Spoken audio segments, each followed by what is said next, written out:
Howdy fellas, Frankie Day back again on YouTube.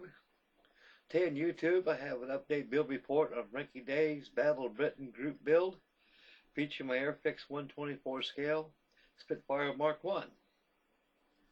Okay fellas, taking off from the last video presentation I done, I assembled the wings, and once the wings were assembled using a file, I filed the leading edge of the wings to get rid of the joints. So I had to worry about using filler putty to eliminate the seams. By doing that, saves time.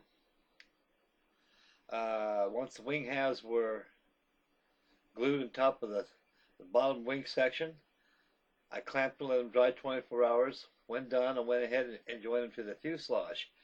Before they're joined to the fuselage, I went ahead and used 320 wet and dry sandpaper. Used a little bit of Joy soap, liquid detergent, and water. Used plenty of water. I got rid of the filler putty. I sanded it down, eliminating the seams, and the seams have pretty well disappeared.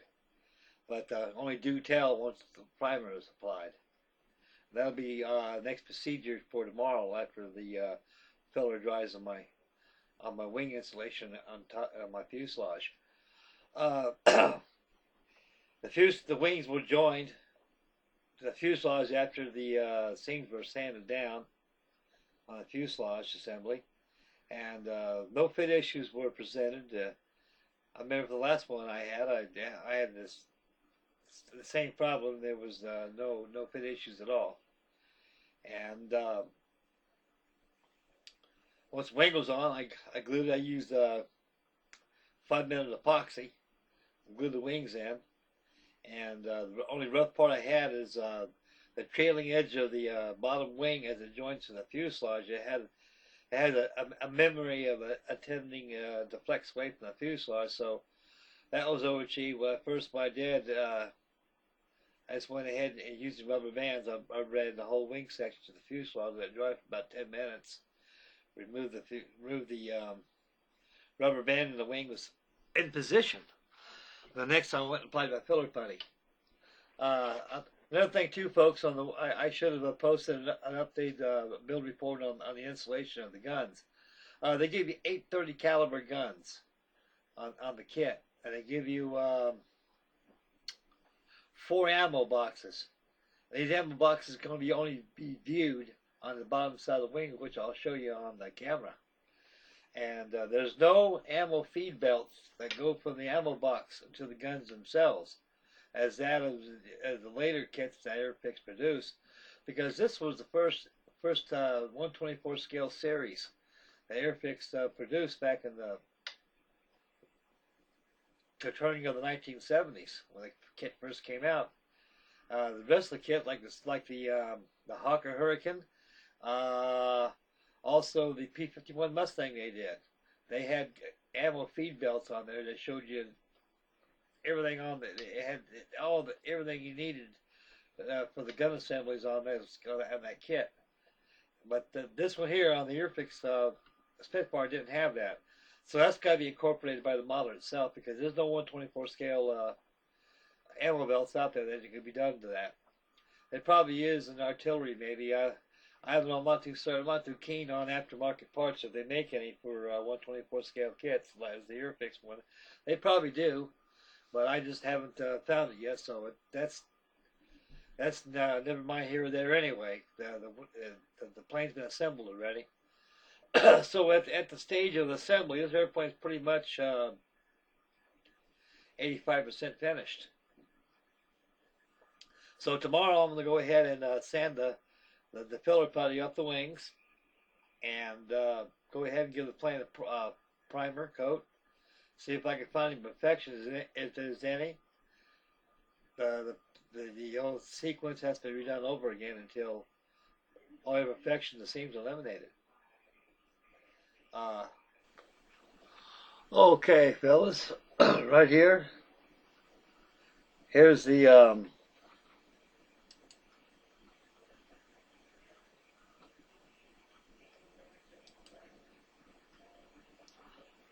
okay, fellas. Here we go. As you zoom in,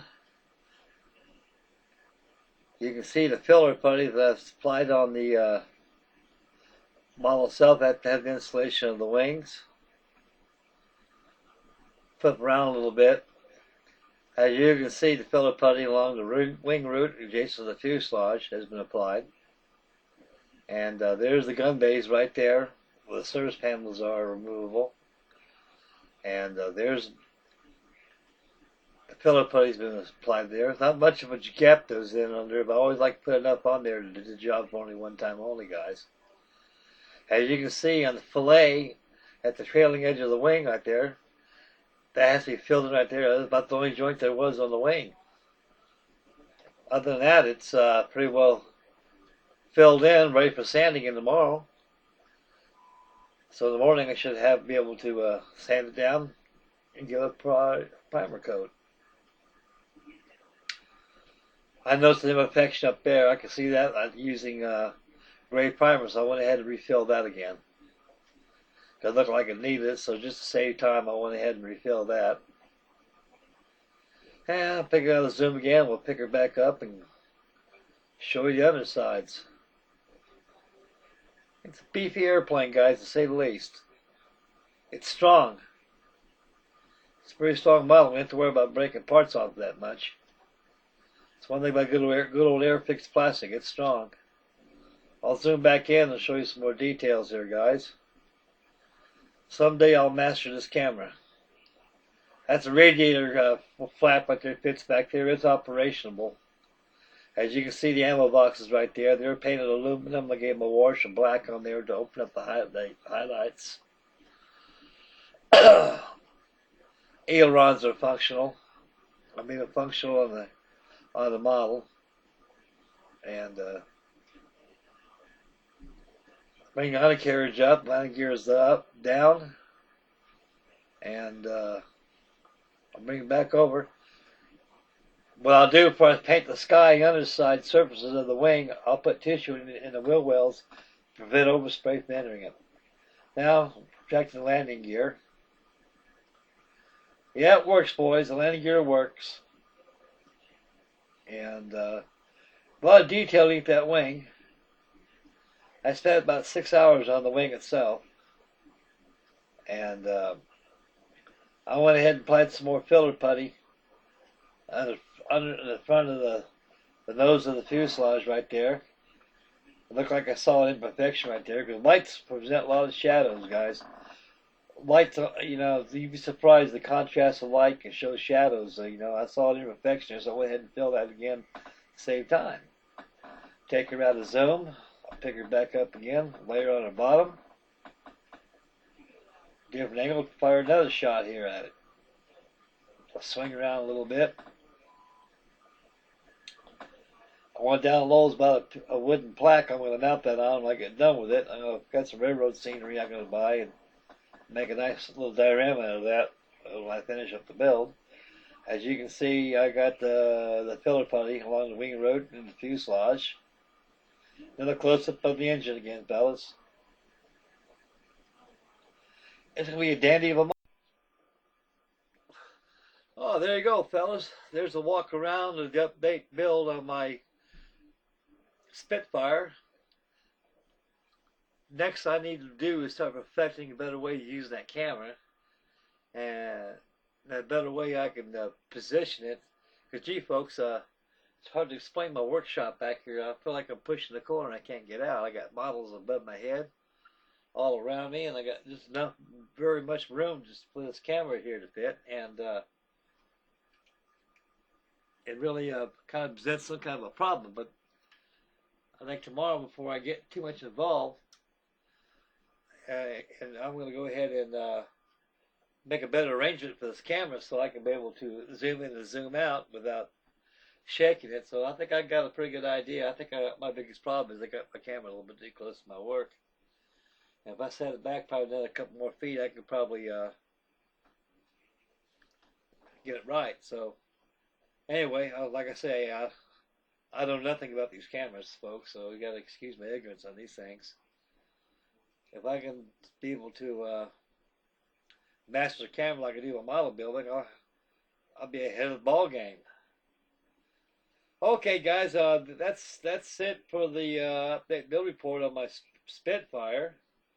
Tomorrow's presentation, you'll see her with her coat of primer I'm gonna put on her.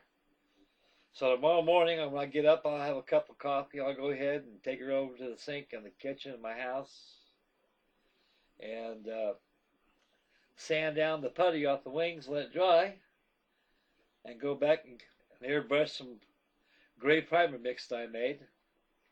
And check for any imperfections, refill again the sand and reprime. Repeat the process until all seams and imperfections are eliminated. That's the name of the game when it comes to building these models. Other than that, the Mighty Spit's taken form.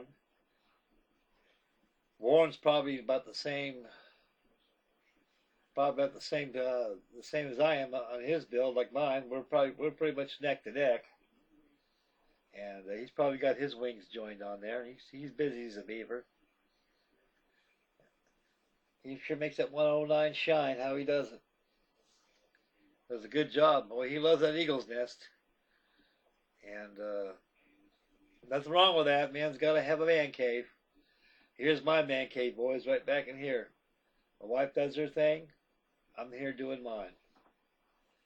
And anyway, guys, before I close off here, I'd like to thank everybody for tuning in.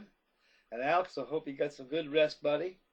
And remember, just don't go overboard, buddy. Don't work 16 hours a day. You'll stroke out, man. And like I say, you got